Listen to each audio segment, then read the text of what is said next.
Speaking of Tesla, here's a Model 3 that stops itself to potentially avoid, a disastrous accident. So go ahead and play this. We're at an intersection. It is a dark gray Model 3. And you want to watch, in this case, the lights at the intersection. And see if you can catch it. It's very subtle. Yeah. So the light turns green. So obviously these cars begin to go. And then, woo, this guy comes flying across.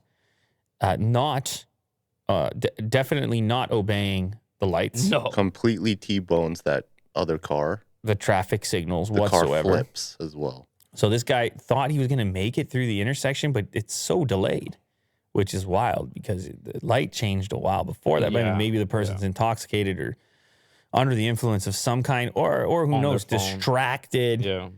Who knows, but comes flying through, and you'll notice the Tesla at its pace really should have been clipped. Yes. But it hits the brakes. Because you know that both the cars started at the same time. The light went green, so they Pretty much. theoretically should be at the exact same spot. Now, I don't know how they can tell for certain that the car stopped itself. Obviously, a human could hit the brakes there. Mm-hmm. But I gotta be honest.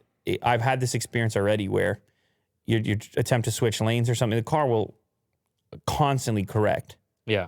Right? It's got cameras all over the place. So I don't doubt that it was capable of responding in that fashion. Mm-hmm. I don't doubt it one bit. And of course, the argument here, you go through the comment section is, well, imagine the other guy driving, the guy who slams through. Imagine if he was on autopilot. There's no way his car would have done that. No.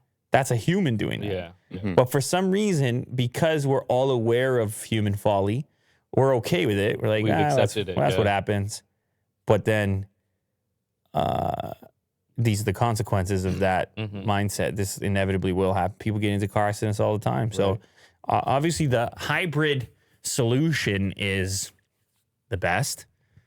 Some sort of computer aid / sort of autopilot / human being awake and monitoring such things. And having fun every so often while obeying the laws.